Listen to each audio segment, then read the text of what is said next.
Hello, and welcome to the Raging Ningen podcast with Mark and Rich. Today we have a very special guest. He has been a writer for DC, Avengeline, worked with Rob Liefeld himself. He is none other than the moral compass himself, Mark Poulton. How are you doing, Mark? Oh, I'm doing great, man. Thanks for having me, guys. This is an amazing setup. Thank you. Thanks. I'm putting on my newscaster voice. And so yeah, I just wanted to see what you're up to and see what you're getting at, any projects you wanted to promote, and tell people a little bit about yourself. I know Rich had a few questions, and I wanted to give yourself a intro, just to introduce yourself to maybe any newcoming fans. Yeah, yes, like you said, I work for DC Comics, Image Comics.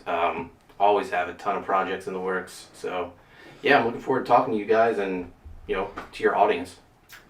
Well, hopefully they will be as enamored with you as the rest of the world has been, and come to you with all their moral compass desires. It's a heavy burden being the moral compass, but that's what I'm here for. I remember me and Mark got into like a spiff on one of his live streams because I took a philosophy class in college, and I was like, there's no such thing as objective morality, right? It's all on a spectrum of like whose perspective. And You must put up with this all the time. A little bit, yeah. I'm just like, It's like murder is wrong, but what if the guy broke into your house and he's threatening to kill your wife? Then it's okay. So I don't know. So I was just busting your balls, but all too familiar. I have to because mine are so small that I have to make up for it. Compensation. It's overcompensation. So you have a couple projects you're actually working on right now, right? Yeah, I launched Viking Wolf, a new graphic novel. I guess I launched it late May. So we're halfway through the campaign right now. It's doing really good. Raised $10,000 the first night.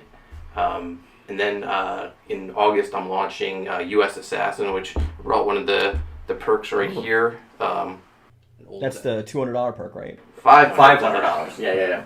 Yeah, $500. You'll get this ammo case customized with the US real Assassin. metal. That's awesome. Yeah, and inside is all of our books that we'll be producing for the campaign. I believe there's only 5 available, correct? Yeah, because besides all the books, you also get drawn into Volume 4 as a member of Sensei Steel's new team in training, Steel Force. That's awesome. Yeah, I think it's a pretty cool idea, and we're launching the book August 20th on Indiegogo. The other cool thing about it is this volume of US Assassin that we're launching is the first appearance of the mercenary Flip Gordon. I licensed the character from pro wrestler Flip Gordon. He wrestles for Ring of Honor, but on August 20th, he also he's wrestling for the world title in Philadelphia. So I'll be there. The artist Mike McMahon, we're going to be guests of Flip there. So we're going to launch the book at 5 p.m. Eastern, and then we're going to run over to Philadelphia, the old ECW arena, and we're going to watch, hopefully, Flip win the world title. That sounds awesome. Yeah. And something really amazing to be a part of, especially licensing an existing character like that. That's Yeah, I put my big boy pants on. Things have been going really well the last couple of years, and U.S. Assassin is sort of like my G.I. Joe book. Yeah. G.I. Joe had get that Sergeant vibe. Slaughter, so I wanted my Sergeant Slaughter. So Flip Gordon's whole character and persona I thought fit the book well. So I reached out to him and we struck a deal pretty quick. Actually amazed how quick it came. So Let's talk about that pass a little bit, because I know people are curious about that. It hasn't always been people being successful on these Kickstarter campaigns. It used to be like a once-off, like you're lucky if you get $20,000, you're lucky if your book even gets funded. I know Mark and myself did a project on Kickstarter a while ago, in 2016 I believe it was. I remember that. For a book called Squirt, and that didn't reach it, but only when Mark put in like the last $1,000. So with his own help. Yeah. But then I think that was trial and error, because in moving over to Indiegogo, and then you were really successful with campaigns like Graveyard Shift and a couple others. That was with you and John Mallon, and then what else did you do after that? I did Sea Dog and Codename Kill Switch. That you worked over with your son, right? Yep, and artist Clint Holinsky, and then I launched US Assassin. The first US Assassin was actually a stretch goal for Graveyard Shift 2. John and I were talking about, like, if we hit certain numbers, what can we offer the fans? And John was like, how about if we hit some ridiculous number, like $170,000, we give all our backers a free book. And he was like, Mark, you're almost done US Assassin, right? because he's friends with the artist Mike McMahon as well. We've known each other all along the same time, probably like 15 years. And I was like, yeah, we're almost done. He was like, what if we gave all the fans a copy of U.S. Assassin, which is an 80-page book, so it's not cheap printing up an 80-page book, but if you hit $170,000 on your Indiegogo campaign, you can afford it. Yeah. So I was like, sure. And the last day of the campaign, we were at like $135,000, and people started messaging me, and they were like, hey, are you going to launch a U.S. Assassin campaign because it doesn't look like you're going to hit your goal? And I was like, just wait. And all through the day, I was like, just wait. And then the campaign closes. All campaigns close at like 3 a.m. Eastern time, which is midnight Pacific time. So I don't know, maybe around 8 or 9 o'clock, my phone just keeps going off and off with notifications, and I just keep refreshing the Indiegogo page. I was at a wrestling event, and it was just amazing. I just kept watching my phone, and soon we were at like 150,000, then 160, and then. Did you get a signal boost or something? What's that? Did you get a signal boost? Like, did somebody promote it last minute and stream or something? Well, John was streaming. John's always been like great at that. He was on Ethan Van Sciver's channel. That's somebody else who we have hopefully tried to get, because he lives in. I don't want to say it on camera, but yeah. But yeah, he's always been a big supporter of Graveyard Shift. So they were having like a closeout stream. I gotta bait him. I'll have you on, and I'll be like, you're gonna be on with the great Mark Poulton. You'll be lucky enough. And yeah, so it was getting out there, and we ended up we hit 170, and we closed at $175,000. So everyone got the first volume of U.S. Assassin. So then we did a campaign for like people who missed out on U.S. Assassin. We did a second chance campaign. Mm-hmm. But when you give away 2,000 books for free, you're gonna have less of a return. Yeah. So that's where I came in. Yeah, you did the reprint cover. Yeah. Which fantastic. We made a T-shirt out of it, and yeah, it's very popular. That was a funny story too, because like me and Mark always have these weird things of like remembering situations totally differently, and I don't know why that is, but it just like it happens, and I still never know who's right, because we always just end up being like, okay, I guess like whatever. So like I think, I don't know if you approached me with like, do you want to do some work for this book, or you want to do a print for this book, or if I asked you. I don't remember who asked who, because this was after Squirt, because he was working on U.S. Assassin 1 during Squirt. Do you think I asked? I think you asked me, and I was like, sure. And I think I suggested do the Spider-Man homage, McFarlane's Spider-Man #1. And I was just under the impression it was going to be a pinup. But in Mark's head, it became a cover. Okay. I went hard on it too, so. And he keeps asking me, "Did you get my cover colored yet?" And I was like, "It's a pinup, Mark, but not yet." But when we finally were getting ready to launch this Volume 2 of U.S. Assassin, we were going to reprint Volume 1, and I finally got Mark's piece colored. And it came in, and I was like, damn, it is a cover. The pinup that evolved into a cover. Yeah. I lucked out with it. So, yeah, it was very popular. It got made into a shirt, and, we've offered it as part of different collector's cases, and, just, he did a great job. Sometimes I hate to admit when Mark does well. That's usually what everyone says. At least I understand my own hubris, and I know where people are coming from. It's not from a place of... Damn it, he is good. I mean, I'm not that good, but I mean, like... I'm actually... I don't even consider myself good. I just try to keep up. I feel like that's all artists, because it's like... Yeah. Because after I draw something in like an hour, I hate it. So. Yeah, because like going to school and like the art field, everyone is so, myself included, is so like hard on their own work. I was so proud of Squirt when we were working on that, and like now I go back and read it, I'm like, I would have did this different. I would have did that different. I mean, you drew it though in like record time. It was like 88 pages in like 2.5 months. Yeah. Pencil and ink. It was, yeah. At that time, I was actually finishing up my degree in biology, and I literally quit school so I could work on the book. Oh yeah. Remember, I was remember doing it that like now. I told you not to do it. I was doing it. Hey, everything's fine. I was doing it like 10 hours. All a day. worked out. Yeah, right. I had like my Sunday break where I would just get blitzed and then like come to the next day and be like, all right, time to go back to the drawing board. But I had fun drawing that book. I appreciate the work we both did on it. Like, I mean, we promoted it pretty heavily too at like conventions and stuff. But Every now and then someone will reach out and say, are you doing a squirt too? It's the funniest book I ever read. And I was like, maybe. it'd be funny. It's even funnier because even if we did a volume 2, like it would be vastly different from like volume 1. Like, I guess how many volumes have like what's the max amount of volumes that your book is like a book of yours has hit? So I think all of them have been 3, right? Yeah, Graveyard Shift's at Volume 3. U.S. Assassin we're about to launch Volume 3. Sea Dog. Yeah, Sea Dog, we just finished Volume 2.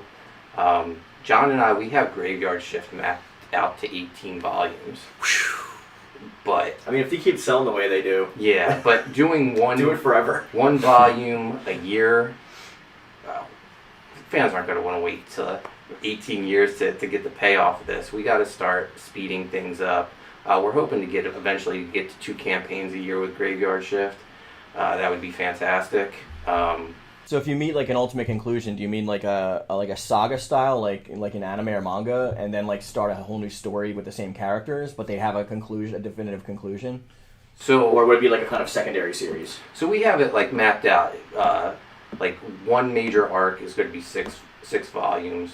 Then the next major arc is 12.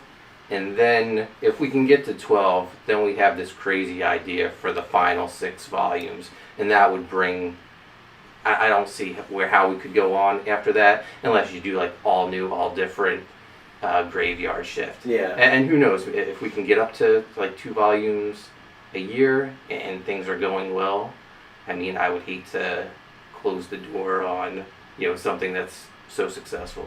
There's also a lot of room because all of your books are all contained within the same Poulton verse, as you call it.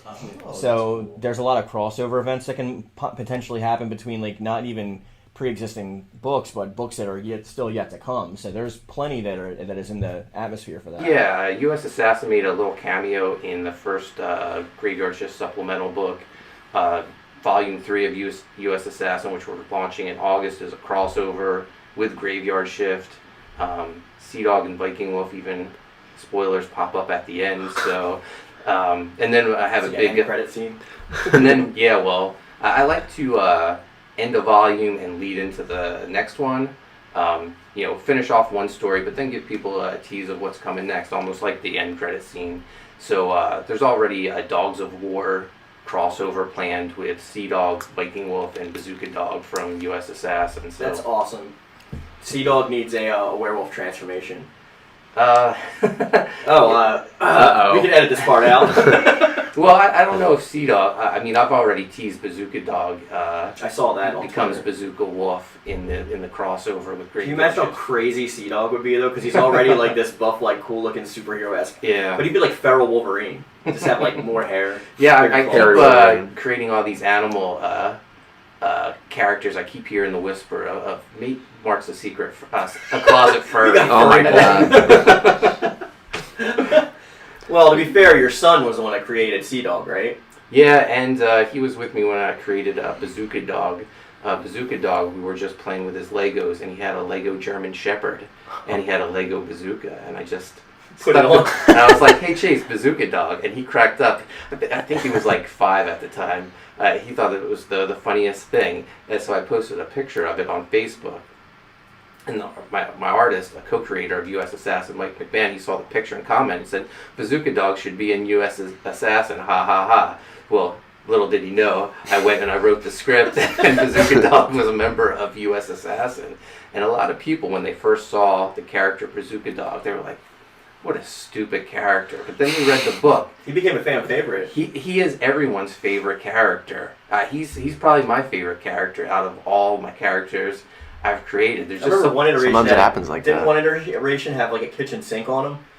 Or it was like I keep or is that like the ongoing joke that like Kitchen dog. I keep like saying he has everything. He's almost like a Swiss Army knife for a dog.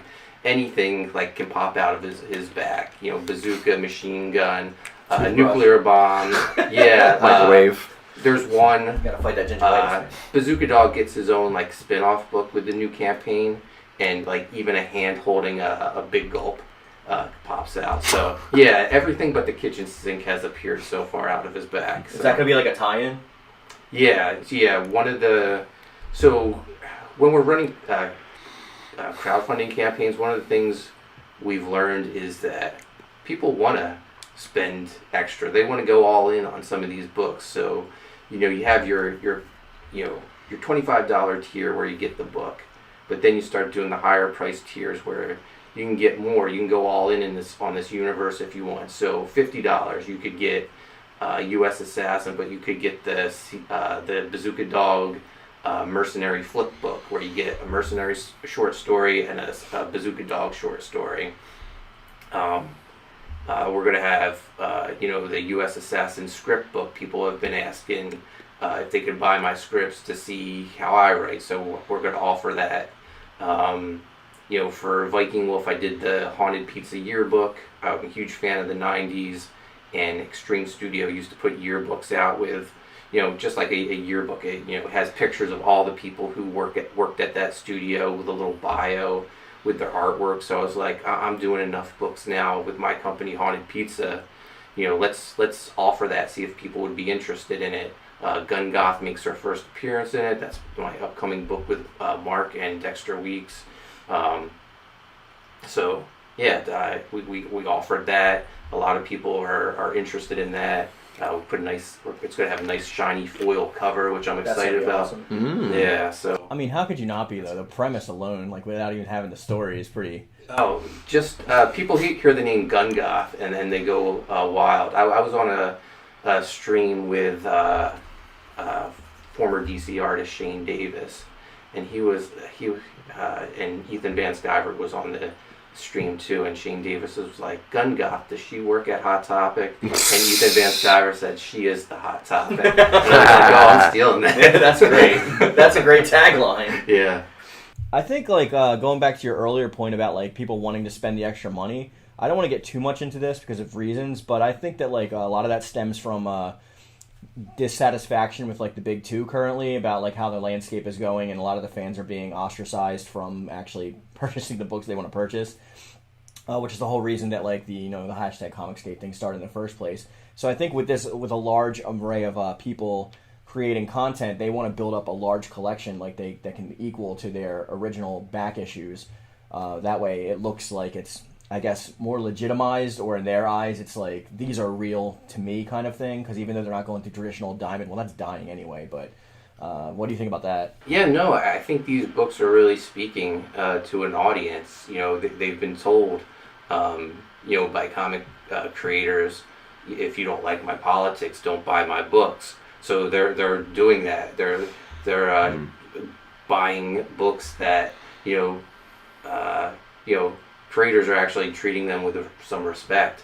Like honestly, I mean, I hate to get political, but I don't care who you voted for. I just want you to buy my book and enjoy it. Yeah, exactly. Yeah, that's really what it should come down to. I think that's the biggest differential. The whole, like, hashtag Gate thing, I think it's tied, unfortunately, back to, like, Gamergate and stuff, which had a lot of, like, problems, but the Comicsgate is, like, a totally different thing in my eyes, and this is speaking as someone from, like, the outside. Like, I guess I'm, like, an unofficial member, but I've never come out and said, like, anything about it. Because I'm still, like, looking at Marvel, and I'm like, please let me do Spider-Man one day. But I don't know. At this point, I'm kind of thinking that, like, I might not even want to be honest, because, like, the vast unknown of, like, the Comicsgate titles as, like the creator-verse pretty much is so, like, vast and unknown that, like, that's got more of a spark in my eye than, like, retelling the same stories over and over again with the same characters. And it's really appealing to me.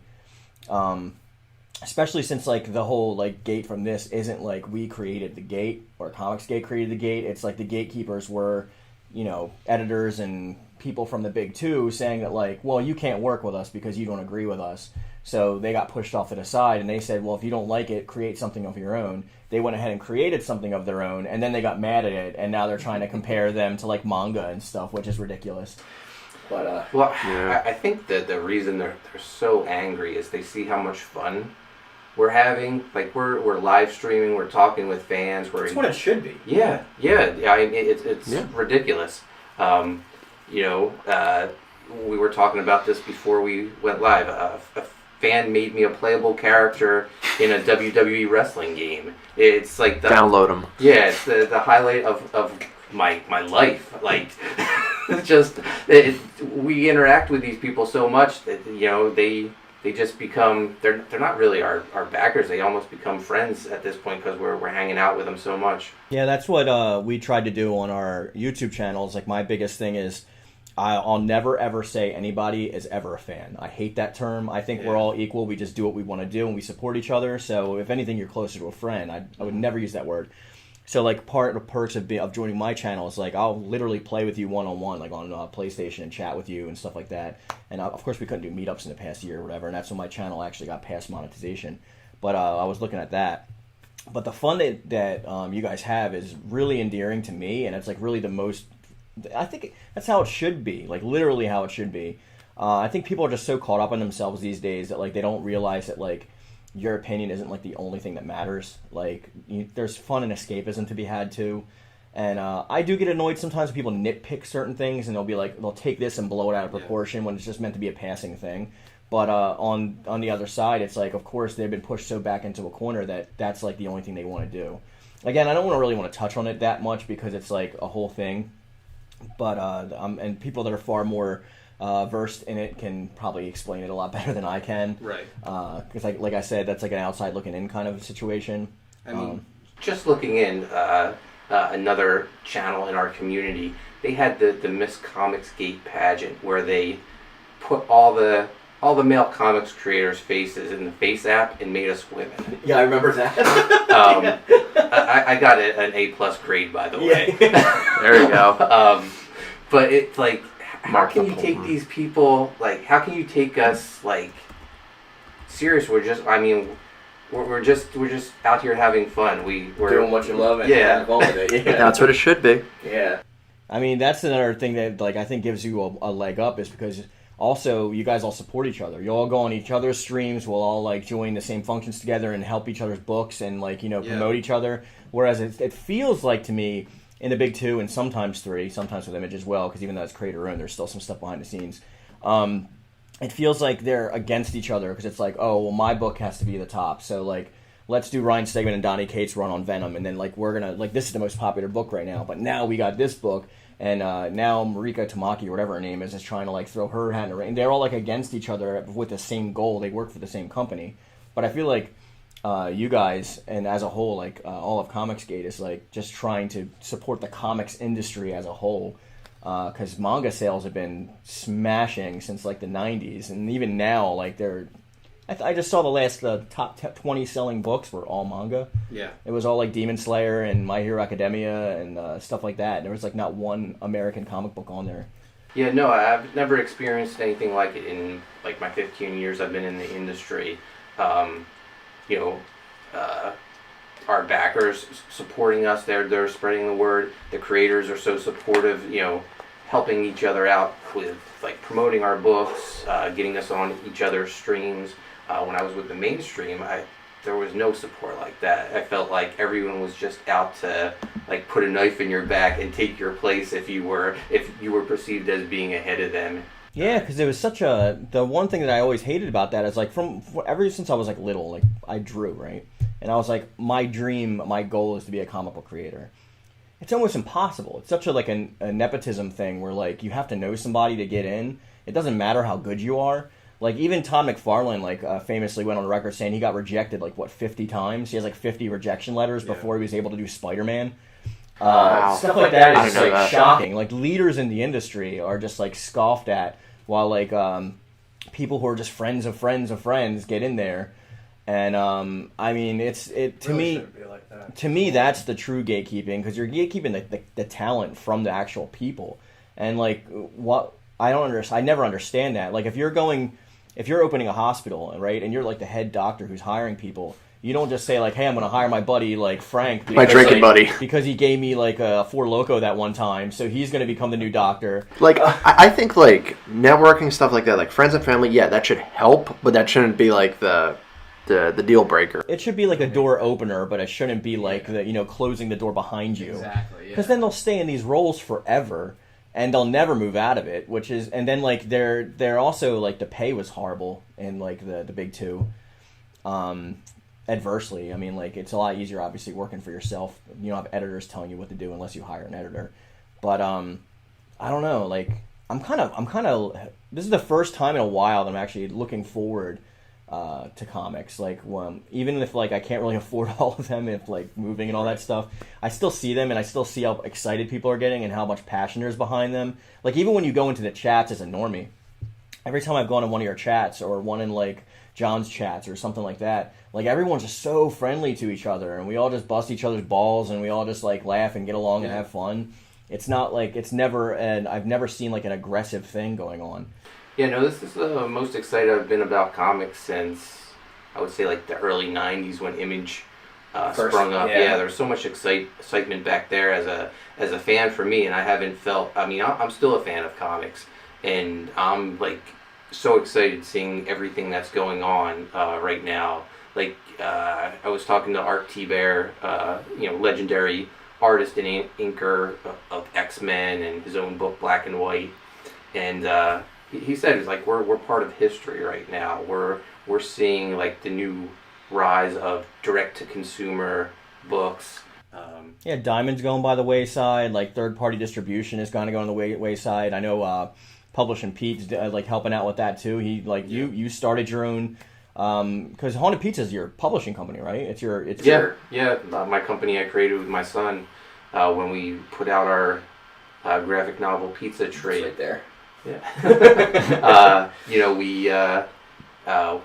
We started getting interest from, production companies and stuff to adapt it into live action film, and where we go, we should probably set up an LLC. Yeah. So that's where Haunted Pizza was born. People ask me all the time, even my bank, they still think I own a pizza place. I go in and I give them the business name. And they're like, "Oh, I'm looking for a new pizza place. Do you deliver?" I was like, I make children's books. I'll bring them to you if you want. Sir, this is a Wendy's. Yeah, but I can bring you some comics and children's books. But yeah, they're like, "Oh, pepperoni and sausage. Just get a sausage and pepperoni link and just put it on the book." It's like this pizza tastes like paper. That was actually a really fun book. You won an award for that, didn't you? Yeah, we got nominated for the Ringo Awards at the Baltimore Comic Con, which we lost. We lost to DC Girls United. My son is still bitter about that. I'd imagine. Yeah, but then we won the Moonbeam Award for Best Kids Graphic Novel, and that's way cooler because our award's way bigger. Yeah. That's actually a really good book. Ryan Honorato was on that too, right? And he did. He worked with us on Squirt. I think he did lettering, right? Yeah, and he still works with me. He does all the pre-press stuff for all the books I print. I'd love to do a book with him again. He's just so busy now doing all the production stuff. I just can't wait to get started on Gun Goth because this is the first time that me, you, and Dex have been directly working together. Which is super exciting. I mean, I know we worked on Squirt together, but this is like all of our 3 owned things, so that's super exciting. And like the premise is, I can tell we're gonna have fun just based on like the storyboarding that we were doing, like when we were just like eating pizza and like coming up with the story together. That you're ultimately definitely going to refine into actual story. But I'm excited for that. I'm excited for U.S. Assassin Volume 3. You said that's launching August 20th on Indiegogo? Yeah. Do you want to show everyone what's inside the $500 box? Or Sure. Well, this is just an example. Inside. This will actually come with all the books that are going to be printed for Volume 3. Okay, I'll show the page when we're actually talking about it. Yeah, but I mean, I can just show you that it does actually hold actual books. If I can pop it open. There we go. I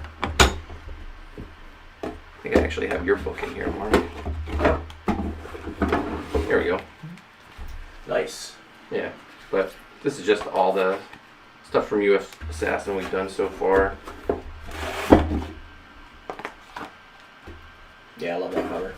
And everything will be bagged and boarded when and safely packaged when we ship these out. Yeah. Awesome. I'm not looking forward to shipping these out only because this case The weighs weight, a ton. yeah. Oh yeah, it's the gonna be price is it's gonna be high shipping cost. I mean, that's the reason for the one of the price points.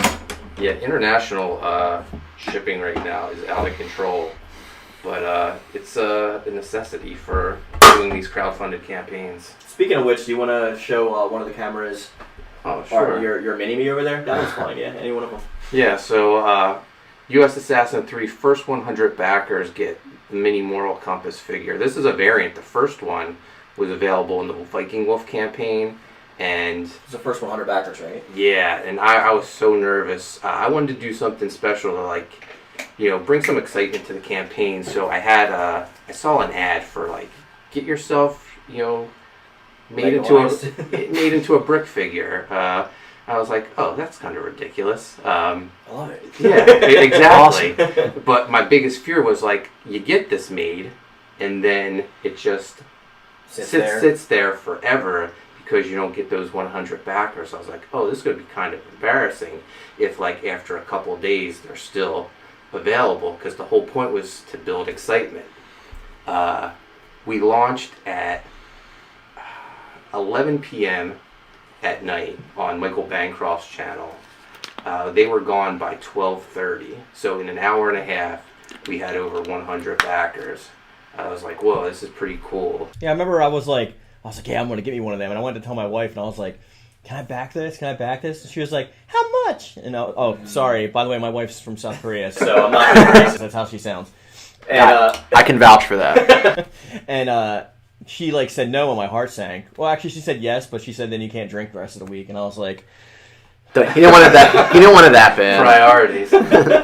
man, I mean, I work hard for YouTube and stuff, man. I need it at the end of the weekend. I die. But all right. So I think this is gonna be the first half of the video. We're gonna take a break now, and we're gonna show you some campaign footage from Mark's books right now, and then we will come back and we will see you in a short few.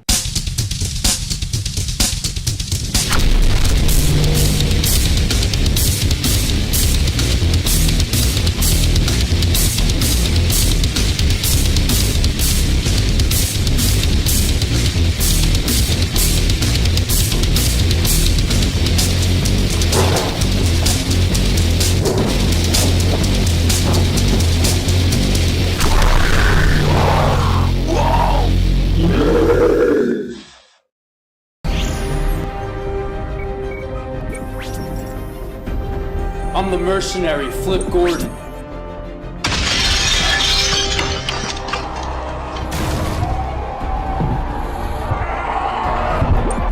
And I'm joining the U.S. Assassins team.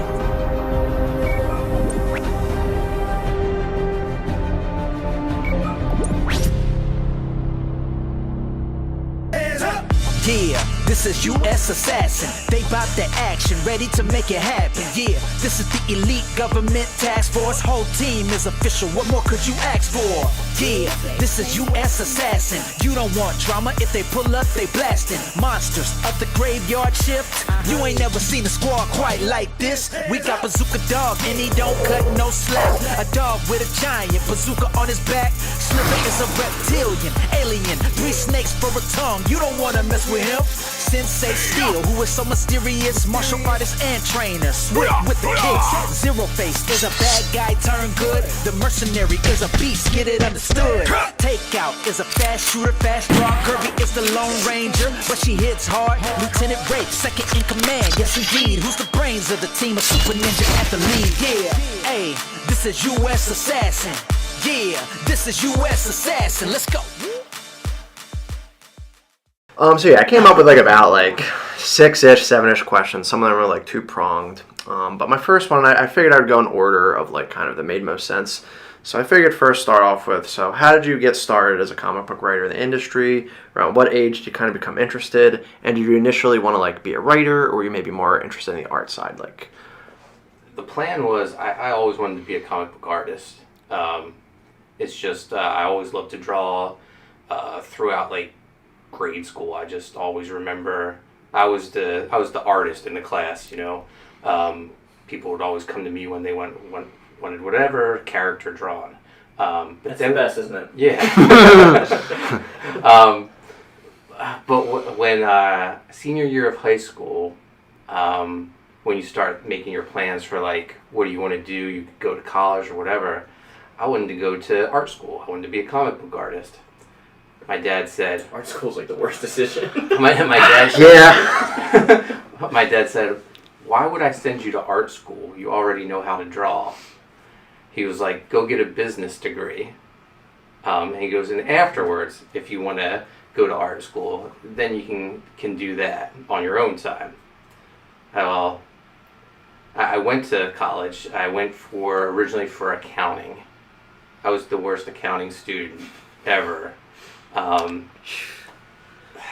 Probably like, I guess junior year of college, I was like, I can't be an accounting major. I need to find something else.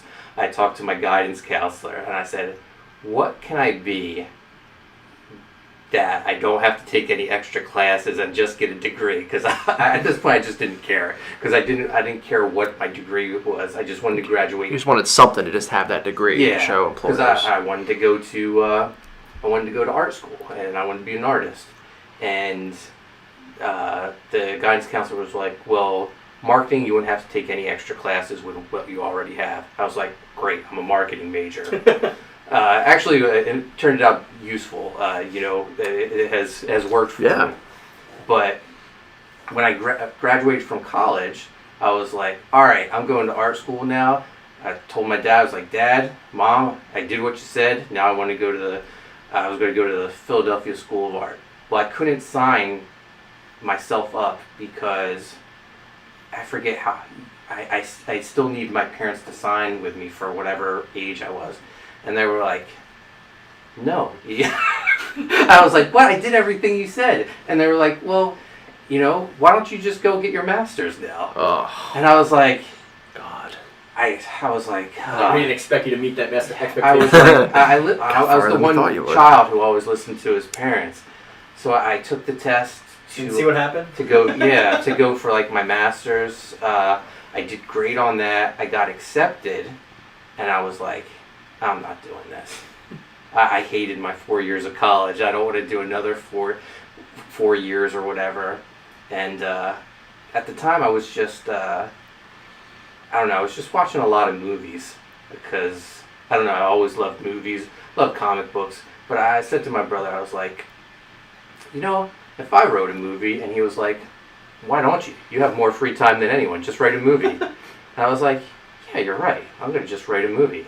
Because guys like Kevin Smith and Robert Rodriguez made it seem so easy. Yeah. That anyone very minimalistic. could. Yeah. They put out books saying, this is how I made it. At the same time, I had just graduated college. I couldn't find a job anywhere. So I started working for Macy's in their young men's department as a cashier. And who happened to work the next department over from me? Dexter Weeks, who has become one of my oldest friends. And he came over to talk to me because he said he heard there was a new person working who doesn't talk to anyone, so he wanted to just see what I was like. And he said, oh, what'd you go to school for? And I said, marketing, but what I really want to do is make comic books. And his eyes lit up and he was like, I want to make comic books too. So we became like friends like right away. We made plans to go to Comic Cons, and we like tried to make our own comic book.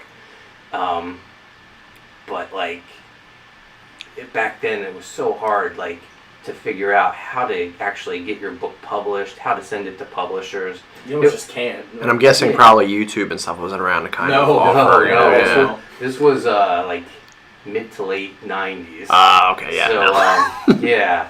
So, like... They didn't even have high-def TVs yet, Rich. Yeah, so at the same time, like we actually made a comic book called Holiday Commandos, but we printed up 3 copies, but no one else has seen it. I want to publish it one of these days.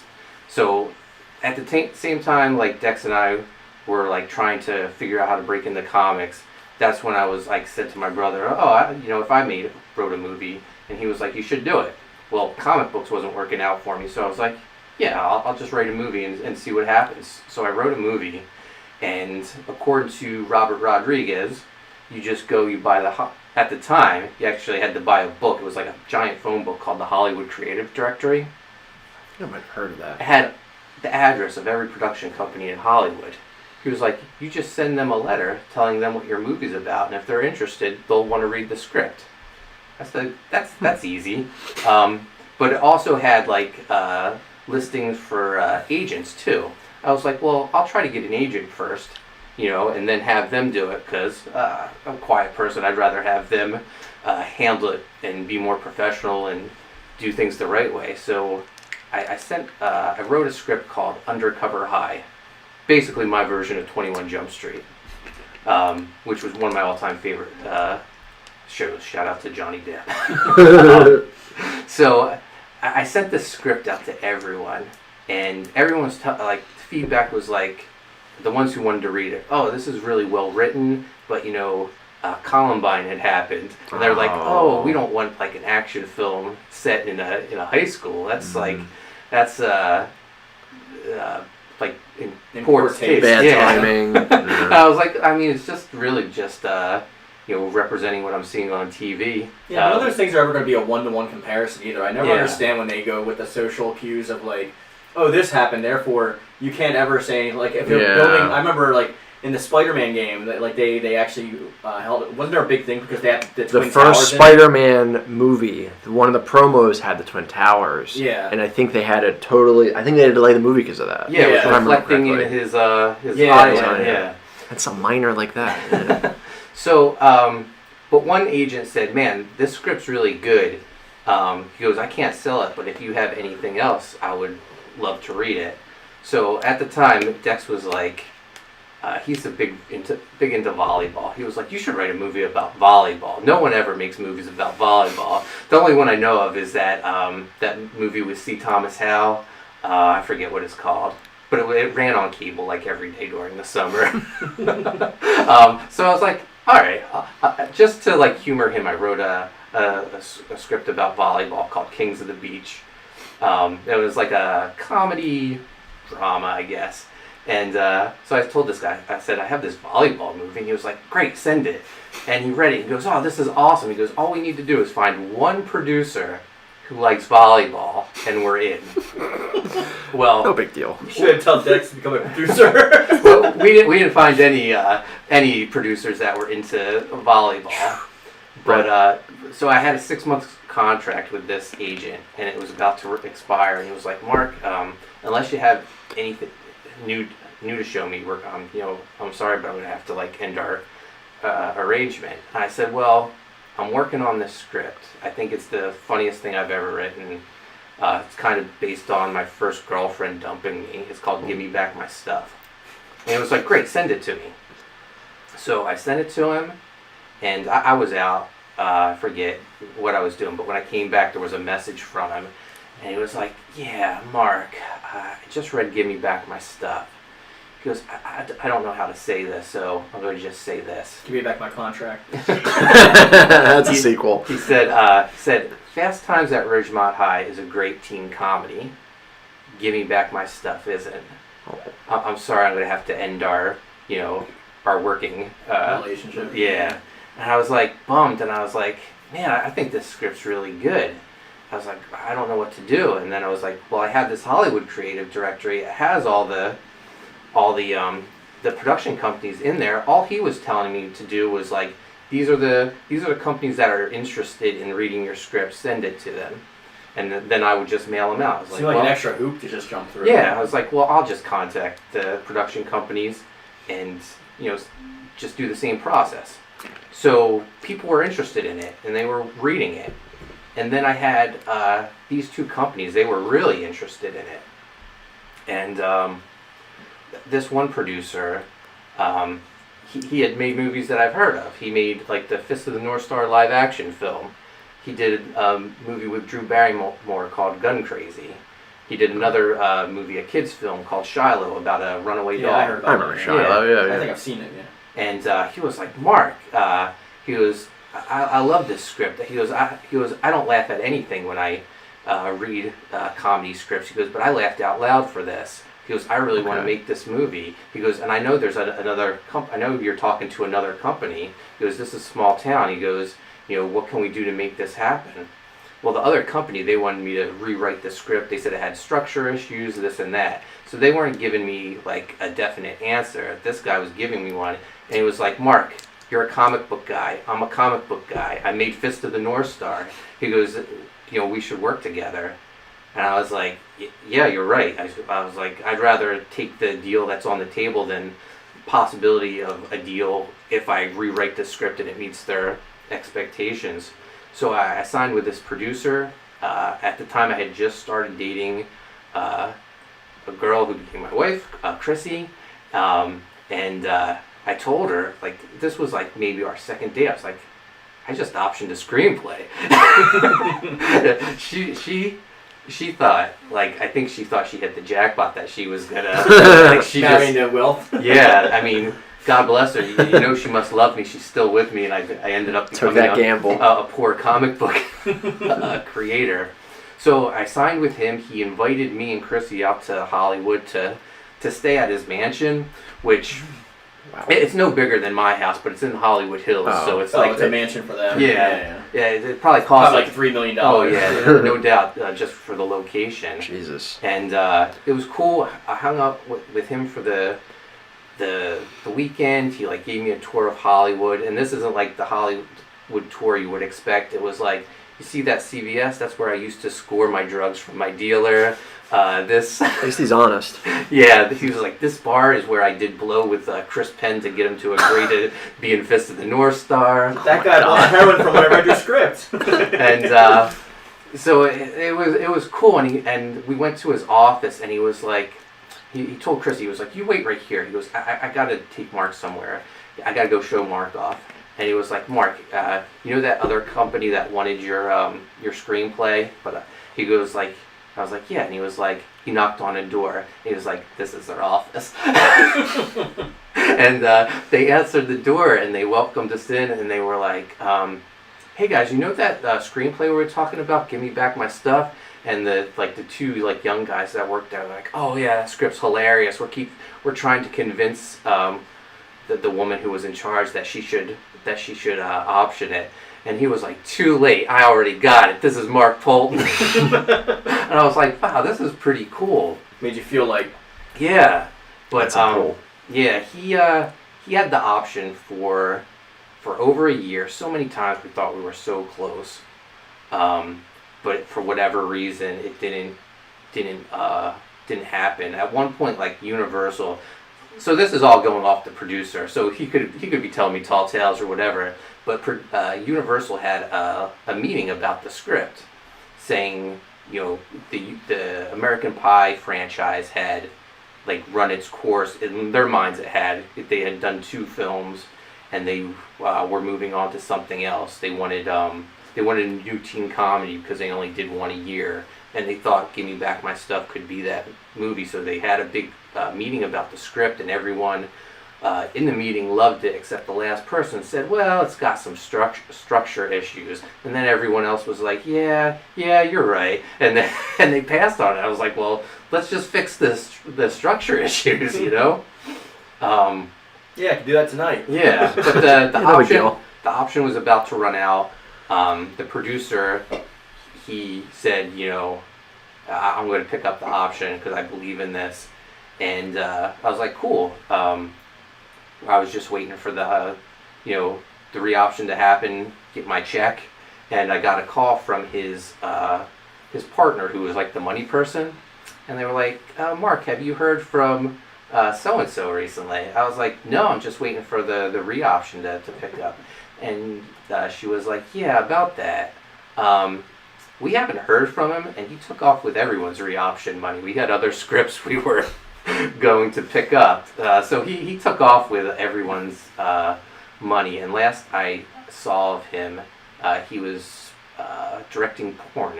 Oh, okay. That could Yeah, have gone a certain way. yeah, but it It's was like Give Me Back My Dildo by Mark Poulton. it was a fun time. It was exciting. Like at one point, like when we were talking to the producer, he was like, "Mark, who do you see starring in this?" And I was like, "Oh, I don't know." And my wife spoke up. She's never afraid to speak her mind. She was like, "I think Mark should star in it." And I was like, "Oh my God, that would be amazing." I'm thinking this to myself, and I saw that the producer turned and looked at me. I could tell he was like eyeing me up, and I could tell he was like considering it. And I was like, "Oh, this is going to be happening. I'm going to be like a writer actor. I'm going to be like Ben Affleck and Matt Damon." And he was like, "Nah, he's too old. We're going to get real teenagers to Jesus. star in it." Like they never do that in Hollywood. Most of the teenagers like Yeah, they 35. never look like the Yeah. real teenagers. So needless to say, after the second option, the re-option didn't happen, and I didn't get my money from that. I was like kind of burnt out on making movies. Robert Rodriguez and Kevin Smith had lied to me, but I didn't become a filmmaker. And I was still friends with Dex. I was like, yeah, we should really, get serious about making comic books.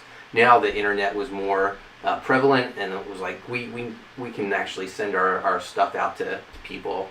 And he was like, "Oh, I'm working with a guy who wants to make comic books too," and that was Steven? Yeah, Steve Sestilli. And we just got together and we brainstormed an idea. They had the ground rules, like if I wanted to make a comic book with them, it had to be a female character. It couldn't be superheroes. They wanted it set in Hawaii, and I was like, "All right." And we came up with. If anybody knows your tag on Twitter, they can foresee the next part. Yeah, all my social media for the most part has been Coney Waves for the last 15 years or so. I thought Coney Waves would be the next big thing, and I'd never work on anything but Coney Waves. So yeah, that was our book. We got picked up by a publisher, Arcana Studio. It was a big publisher in Canada. And yeah, we got our book released. It did well enough that we were able to do a second volume and a collected edition and a bunch of crossovers and one-shots. And just doing that just led to other work. So a very long answer to a question, but I feel like... That's actually where we met. Yeah. You. I did a pinup for Coney Waves, Making Waves Volume 2. Yeah. This is another story where we differ on the details. Yeah, I swear he was a little kid who had his dad drop him off at the studio. My dad did drop me off, but I'm pretty sure it was like 2003, and I was like 18. You're probably yeah. Yeah. You just look that young, I guess. I don't know. Well, especially from that age, because around you're 10 years older than me, right? So around that age, if I was 18 and you're 28, to a 30-year-old, everyone now just kind of looks really young. An 18-year-old is a kid. Yeah. It's like. But yeah, I remember you had like black hair. Oh yeah, I dyed my hair black for martial arts. So it was 10 years of me with black hair. I was definitely black 23 hair mark. then. Yeah. I think it was because I remember it was the reason my dad had to take me is because I went to college in Arizona and then I came back and I didn't have a car here, so then my dad had to drive me because I was trying to go around all these different comic places and see if I can get it in. How did you even find out about their studio? Did they have a flyer? I think it might have art supply store. It might have been in a newspaper or something. I honestly was looking all over the place. Yeah. Because like you said, back then it's impossible to get into the it was way harder to find that information. Right. I mean, I just remember though I walked into the door when I went to their studio. I opened the door and Mark and Dex barely acknowledged me. They're just working away at their desks, and I was talking to Steve the whole time. It was pretty interesting, and then that was the. Well, Steve was like, "Hey, this kid's coming over. I'm gonna give him a pinup or something to do." His name's Mark too. Mark, we're gonna have a new Mark working on the book. Mark Squared. And I was like, F him. I'm the top Mark. Just have him change his name. And I did. You did. Yeah, it's not that part. Oh, no, you know what I was going to say, with you using the same screen name for a long time, if it makes you feel better, I've basically been doing the same. I've been using Raggroth since like 2003 or 2004. But yeah, no, so you basically started as want to be an artist, then filmmaker, then comic book writer. Okay. Yeah. I guess that just shows that, you really never know what you're going to end up doing in life. I guess as long as you have some kind of starting point. But all right, great. The path takes itself. Yeah, you don't follow a path. It just like literally path takes you the path along takes the you. ride. Okay. Now you might have actually indirectly maybe answered this question, but I always feel like I hear more about like how the art side of comic book works. Not really the the writing and the stories and all that. How do you do it? How does your process work? Do you kind of write it like kind of like if you're writing a film or play script where you got like the names of the characters and what they're saying? How does it for you? So for me, like an idea usually comes to me. Like I'll have a title in my head. Like for my project Viking Wolf, I was just trying to like brainstorm like an idea or a character, and I was just like putting words together. And I was like, Viking sounds badass, but Viking what? And I would just go through everything, like to the point where I had Viking shark. I was like, that's ridiculous. That sounds awesome. Yeah, but Viking Wolf sounded like that. Not only sounds badass, I mean, it sounds like a cool comic book. So I had the idea, and then I just start with an outline, and I start like, I feel like I write for my artist. Like I come up with the cool scenes, the cool. Dude, Matt Dalton is doing that with you, right? Yeah, Matt Dalton and Renzo Rodriguez are the artists. Matt's fantastic artist. Who, I mean, if you ever seen Matt, he looks. I don't know if he'll fit in the studio. Yeah, he probably couldn't fit through the door. He's so big. He looks like the characters he draws. He's a big bodybuilder guy. And I wrote these big cinematic scenes for him to draw these gorgeous double page spreads, but I think of these ideas first, and I sort of have a beginning, I have an end, and I just build around it, and I put all these big scenes that I think will be great pieces of artwork for the reader to see, and then I just sort of like do the little details to piece all these things together, and that's for me, that's usually how a script will come together. But yeah, I just want to highlight Renzo Rodriguez too. He's just equally as talented as Matt. Yeah, he's the one doing the pinup for Gun Goth. Gun Goth, yeah. The yearbook, right? Yeah, so when I started writing Volume 2, I asked Matt and Renzo what they would like more of. And Matt said more gore. He loved drawing that. Renzo said more sexy ladies. I was like, gotcha, okay. I'll add that too. So yeah, I try to write for my artists. Whatever they're into, I try to incorporate.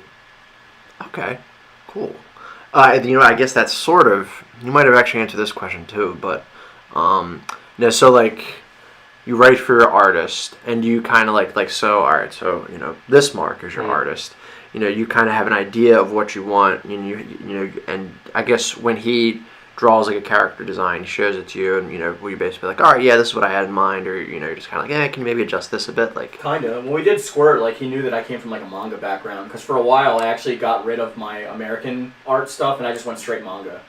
And so Mark said, could we do like a young adult kind of book that's like half manga, half American style, which is why I think I had such an awkward stretching phase with Squirt, because I was trying to merge the two, and I don't know if I was completely successful, but I just did what I thought was the best. Well, Squirt actually, because you mentioned Power Rangers, it reminds me of a fusion of Power Rangers and this is kind of obscure one that I don't know that as well. It reminds me of Cashern. I only know that because it's Tatsunoko. Well, it was based on like Super Sentai stuff, and then Guyver. Yeah. Okay. Basically, I modeled the suit after. That was actually like maybe the second or the third character design that I came up with for that. I think the first one, remember, it looked more like a kid with a Power Ranger costume. Yeah. And then I was like, let's make him a symbiote. So let's make him a little bit like older and stuff. And Mark's really cool with writing, because he'll go with anything and then change the story like to accommodate everyone that's working on the book. Okay, so like really flexible writing. That's the one thing I love about making comics. He puts the team in. I love the true, collaborative camaraderie. Aspect of it. I like. I don't write the dialogue until after the artwork comes in, because sometimes I feel like the artwork will inspire me to think of. It makes me think of something I wouldn't normally think of. Like maybe there's an emotion on the character's face that I wasn't originally thinking when I wrote that, but it sparks either like a one-liner or something like that. Yeah. It also allows for a lot of ad-libbing too. Like I remember I added a whole page that wasn't even in the script for Squirt because I just wanted to show a scene of him going through all the years where he was getting bullied, and it ends up in a culmination of him like drowning in his own psyche and then emerging as Squirt, like his first time transformation. And I just ran it by Mark, and he's like, "Oh, I'll draw it, we'll see." And I showed it to him, and he was like, "Yeah, we'll put it in there." And I was like, cool. Yeah, no, I like Mike McMahon's the same way when we're doing U.S. Assassin. He'll be like, "Hey, there's one panel that's really cool that I think would make a really impactful double page spread." I was like, as long as the pages match up with the odd page, the page on your right, so when you flip it open, it works. I'm fine with it. I mean, he's creating extra work for him because we're adding more pages to the book, but if he's fine with it, then I'm fine with it because my end result is I want the book to look as professional, as great as it can. Yeah. So I mean, if there's more dynamic artwork in it, that's awesome.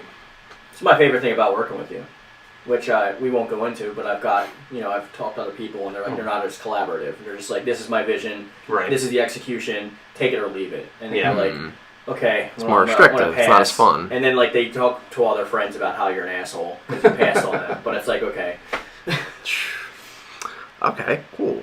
And then this is something else you might have like loosely touched upon in the first answer, but I guess what were like some of your inspirations behind your stories, or back when you first started, or even now, like I know you mentioned you like movies and comic books, like any like really specific examples that stood out. Yeah, so the thing that got me into comics was G.I. Joe.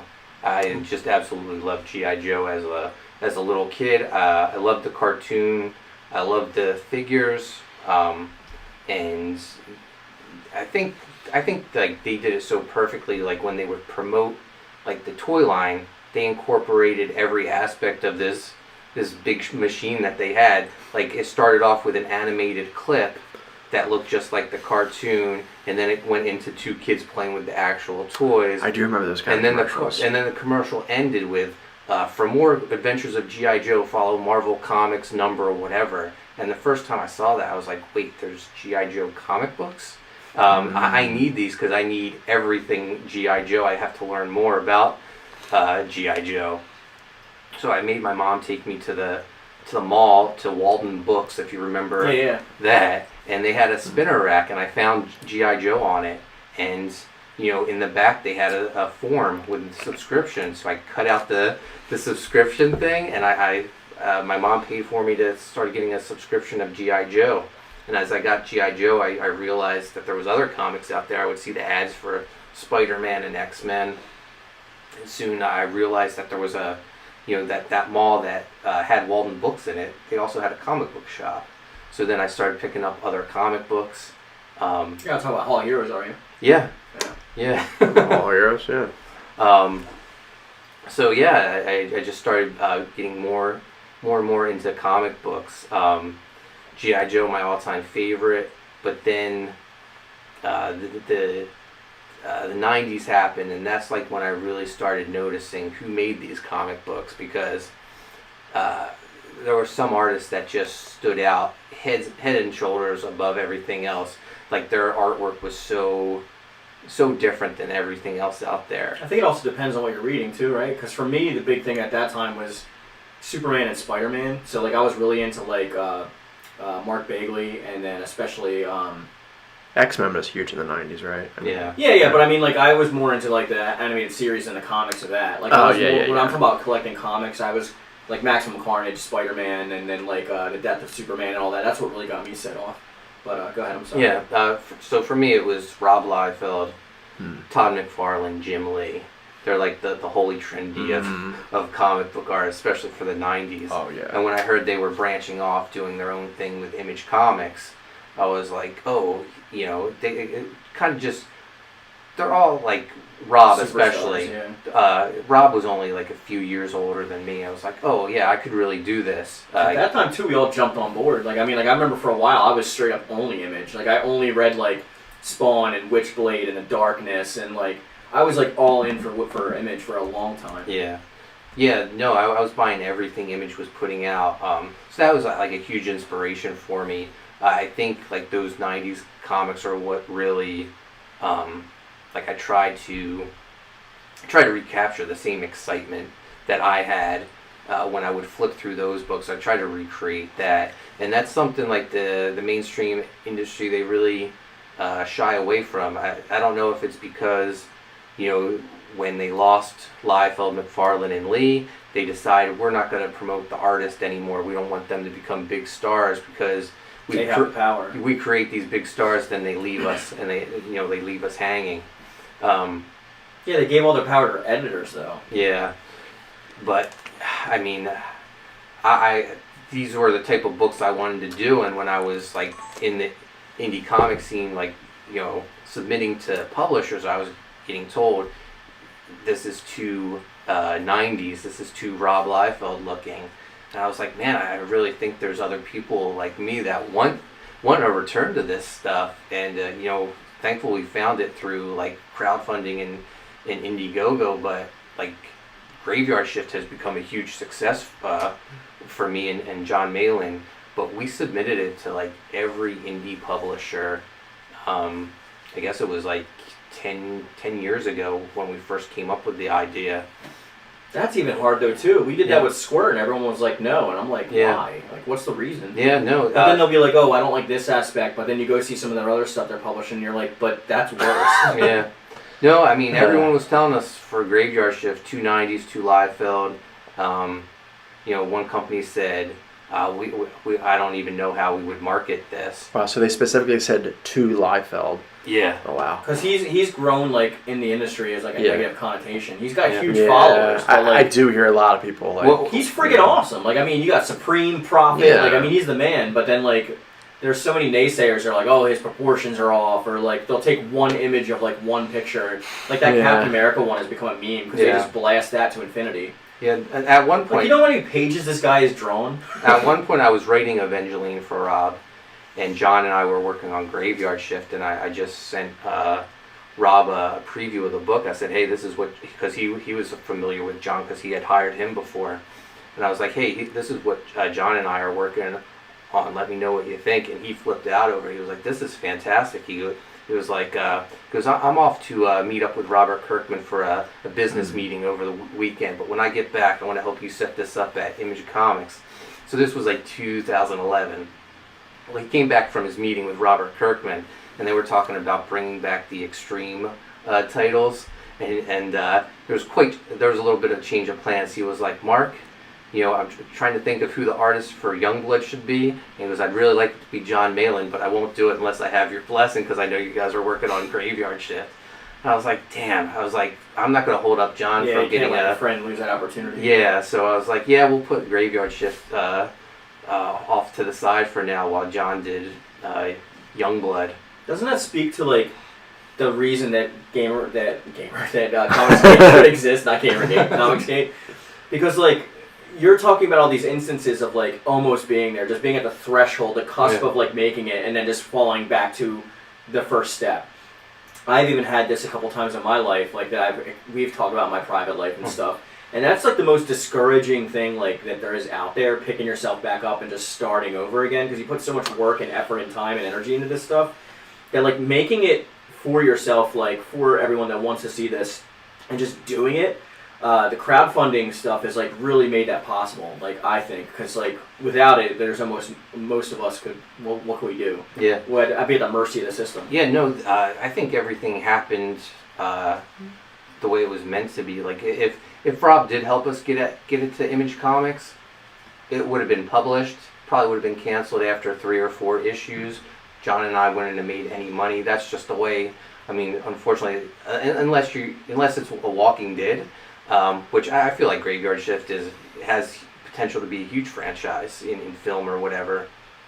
But unfortunately, reality is indie comics in the direct market, they don't make a lot of money.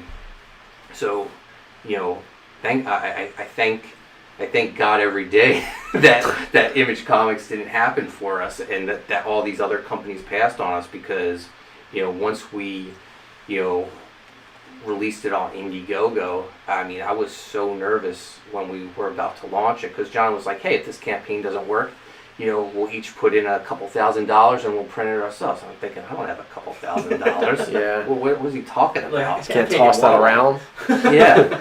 And, he hit live for the campaign, and I think within a half hour, the first book was funded. And it just kept growing and growing, and I was like, "Wow, this is amazing. We're onto something new here." I think you touched on that, and that's pretty good point you made, because like even myself, like going through all those like I don't want to say rejections, but almost maybes, kind of. And how you're treated when you're like up and coming and starting, like it really teaches you how to treat people in the future. Mm-hmm. So like even when you get like a kid like me that went up to the store, and then like you guys are like, oh, we'll let them do a page or something like that. That might have not been the case if like you had made it big or whatever. You know what I mean? Because like it kind of shapes your personality as you go. Humbles you a bit more. Yeah. So when you go through that, when you're like growing, and then you get a little bit older, and you can finally get into finding your niche. Like I think it's like really beneficial because it teaches you how to work with people. Which I think you're fantastic at working with people. So maybe if you didn't go through those experiences, maybe it wouldn't be so. Mm-hmm. Yeah. No. I mean, for the most part, I found the people in comics are pretty helpful. I mean, there's a couple bad apples in there, so I just tried to be as helpful to other people as in the past people have been to me. It's funny, like there's one kid, I don't know if you watched the Viking Wolf sketch stream we had. Yeah, I was watching it.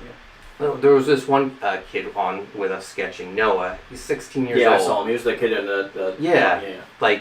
He was like amazed that I was like promoting his work and like supporting him, and I was like, well, I mean, why wouldn't I? I mean, I'm jealous that you're like 16 and you're already publishing comic books. I wish I at 16, He's got a campaign up, doesn't he? He had one. It already closed. It was successful. Book's been printed. I got it. I was a backer.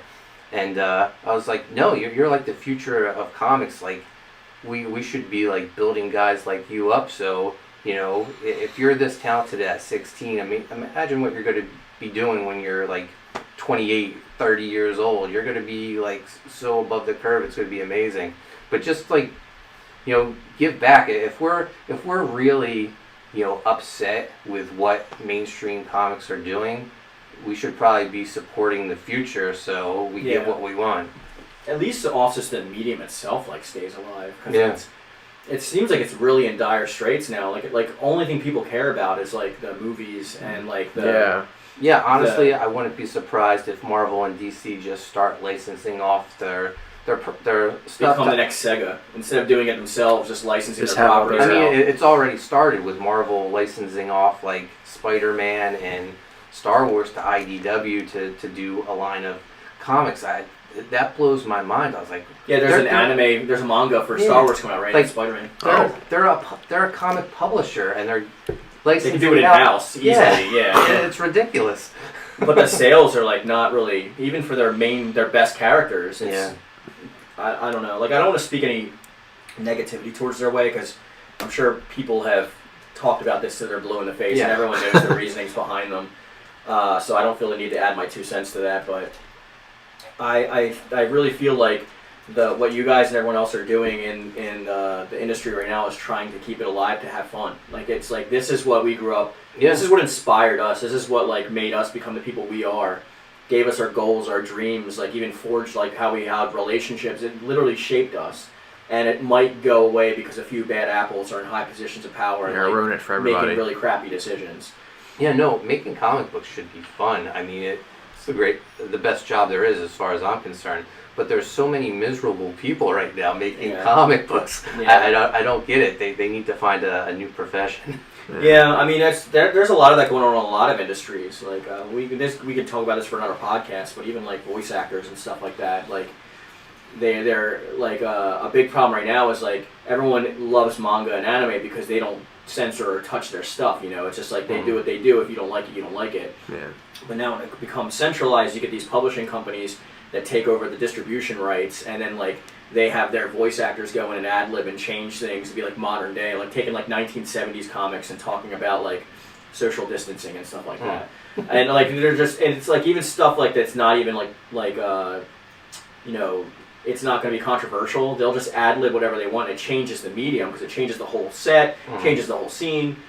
And that's just one example of like that happening where people are becoming, you're part of something. It's not about you. You know what I mean? So that's how I look at it. I mean, there have been times like when we first were going to do Squirt, I thought I was done too. I was like, all right, Squirt's going to come out. This is going to be awesome. Like, I mean, I better get into love with these characters.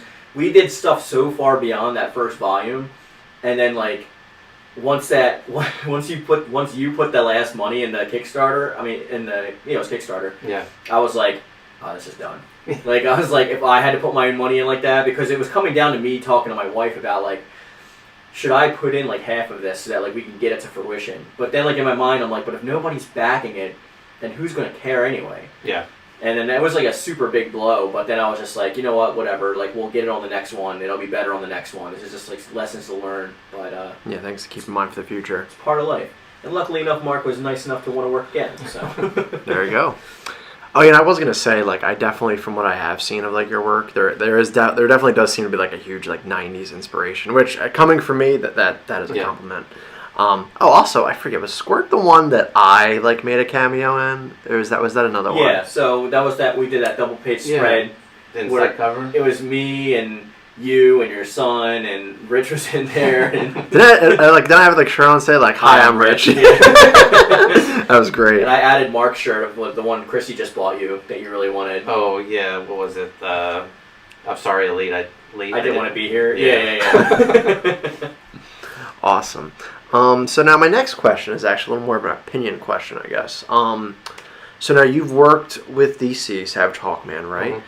And you've done Image as well? Yeah, Evangeline. Yeah. Okay. I'm a little less familiar with Image, so...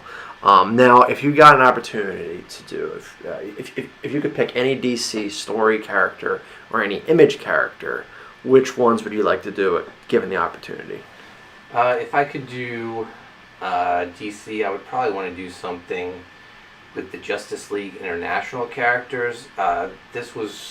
Justice League International was a time where they took the Justice League, instead of it being like the A-list Superman, Wonder Woman, Batman, they were like, let's try something different. And Red Cyclone and all those They guys. made it like all the B-list characters. Okay. Booster Gold, Blue Beetle, Martian Manhunter, Guy Gardner. It became almost like a sitcom.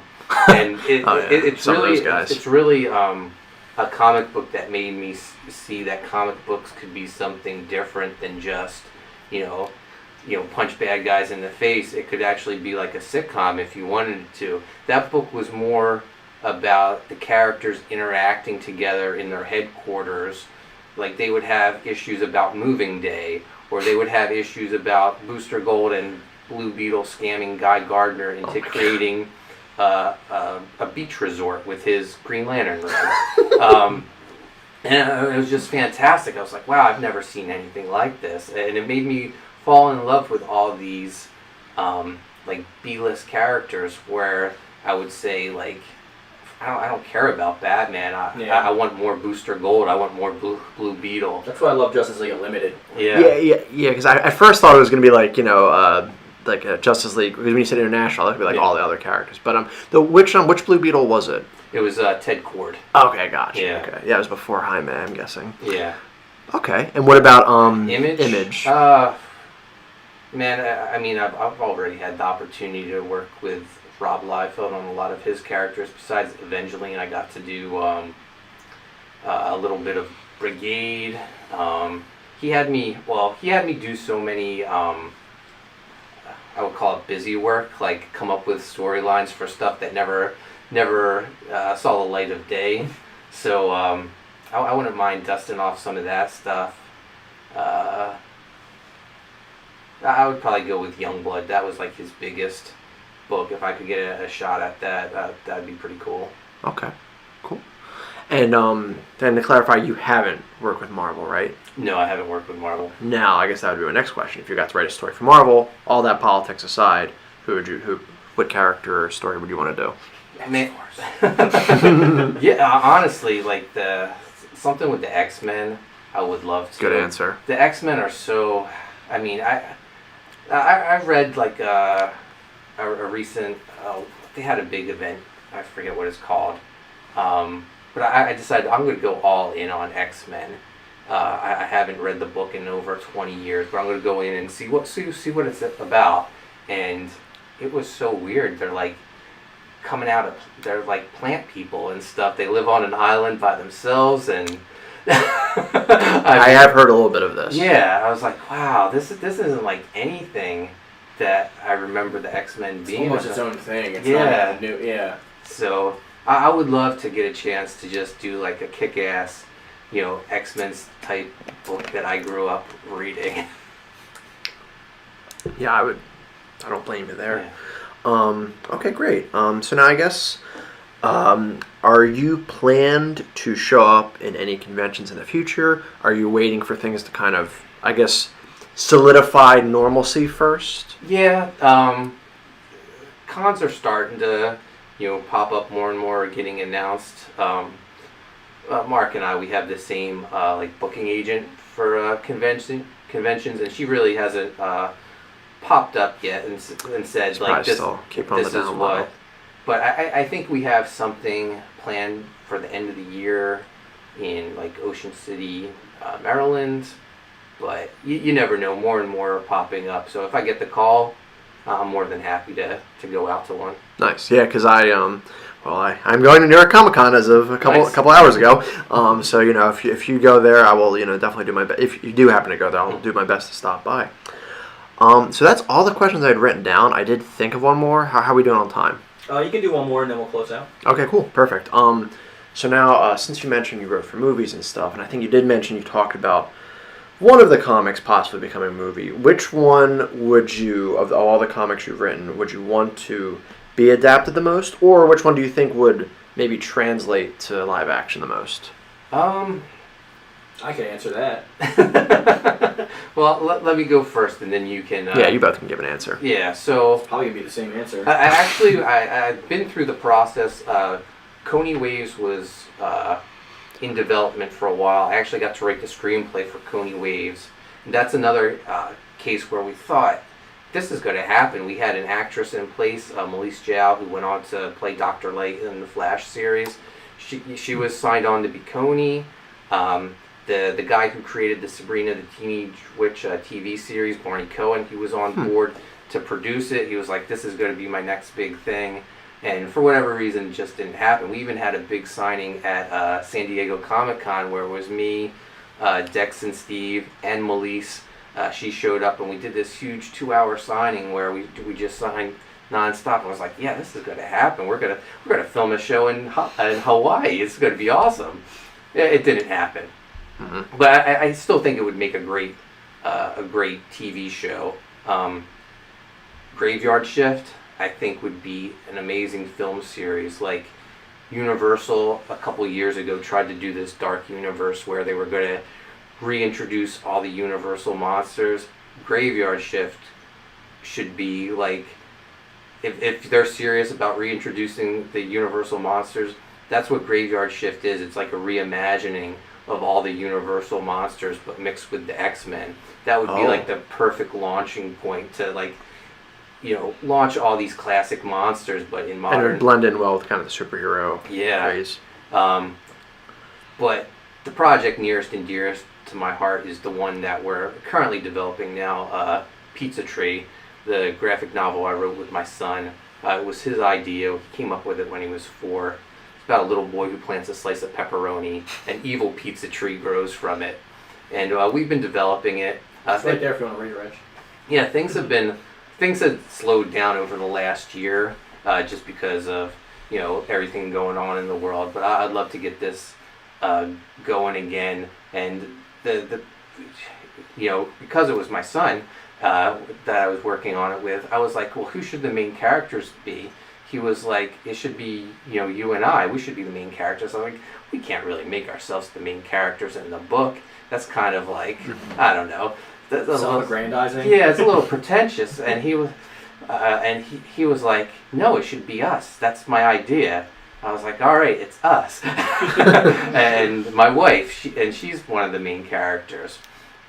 And as we've been developing this, you know, we're working with Ryan Lambert. I don't know if you two are familiar with Monster Squad. It's one of my all-time favorite movies from the 80s. Well, he played Rudy. He was the cool kid. I actually met him at a Comic-Con. He and Andre Gower were signing autographs, and I was like, it was right when Pizza Tree came out. I was like, oh, I just want to meet them and give them a copy of Pizza Tree, because I watch Monster Squad with my son every year. Monster Squad's awesome. And I just want to give them like this kid-friendly horror book that I wrote, that partly inspired by Monster Squad. So I gave it to them. And Ryan, you know, he played the cool kid, and he when I gave it to him, at least I thought he seemed totally uninterested and unimpressed. And then like 2 weeks later, I get a message on my Facebook like authors page, which I hardly update or anything. He goes, I've been trying to track you down for 2 weeks. He goes, Oh, wow. When I got on my flight, I read your book and I couldn't stop thinking about it. I want to help you guys make this into a movie. And we've been like developing it ever since.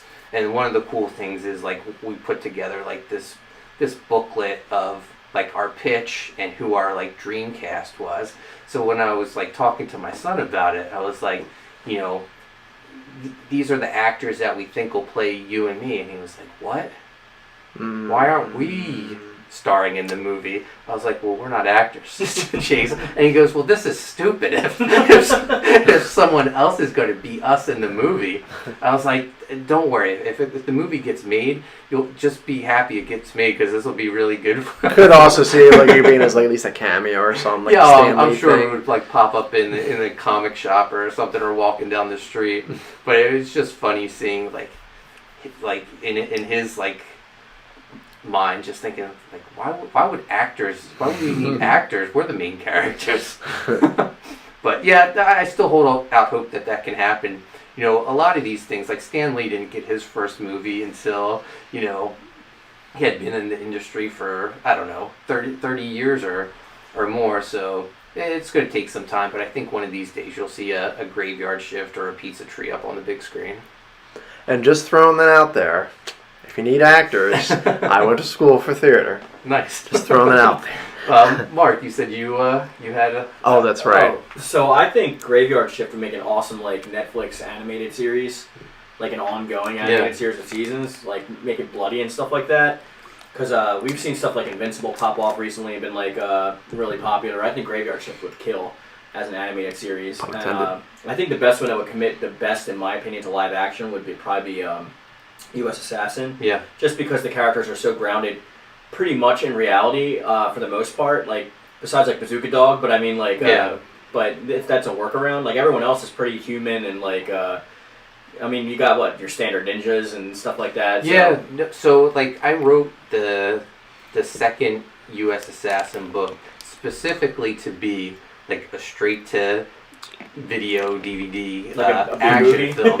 Yeah, and yeah, it's funny. Like Steven Seagal is. I'm already talking to a producer who was like, "Hey," he goes, "I'm not at the point yet where I can like make a comic book movie, but you know, give me a couple years. I want to make a U.S. Assassin movie." And I was like, "Yeah, you know, I'll be here waiting. You know, I would love nothing more than to make a straight to video action film." But even when we launched Graveyard Shift on Indiegogo, that campaign blew up the first day that we were on the front page of Indiegogo. A movie producer hit me up and was like, "Hey, what's the deal with the rights for this? Are they available?" And I was like, "Yeah." And it was just like crazy that like the industry is watching to see what blows up so they can like. Do you think John would go for that too? Yeah, John would be into it if the right offer came up. Nothing worked out with that guy, but it was just awesome that, you know, there's interest. Yeah, people are out there and they're watching. Well, I think this is a really good podcast, a really first great episode of Raging Ningen. And, I agree. I want to personally thank you for showing up and being a part of it. Oh yeah, my pleasure. Yeah, thank you, Mark. You are a really great guest, and thank you for being so forthcoming and open with your honesty and your questioning and your responses to the questions. Definitely. Also, thanks to my co-host Rich, and we have a lot of these every single week. We'll do this every Sunday. So I hope you be here, and we'll catch you guys in the next one. But before then, I want Mark to promote yourself, tell people what you have going on, so that they can find you on different social media and things of that nature. By the way, links to all this will be in the description box down below. I just want to... Yeah, you can find me on Twitter and Instagram at Coney Waves, name of my first comic book. I have a YouTube channel, Primetime Poulton. Every Sunday I do La Pod Gods, where I talk about wrestling with one of my friends, Phil McNulty. And then Phil and I are back every Thursday with Sean Aaron doing the Best Friend Show. And in between, I'll interview other comic creators to help promote their books, do product review videos. I try to put up as much content as I can. And then, chances are I will have a campaign on Indiegogo at any time. in the foreseeable future. Yeah, that you check Indiegogo. So just look up Mark Poulton under, people on Indiegogo, and I'm sure you'll find at least one project by me. Well, that all sounds great. Again, thank you for coming. I think it was a really good conversation. I agree, yeah. I think it went smoothly. I hope you guys join us back for the next one, and until then, we will catch you later. Subarashi. Subarashi.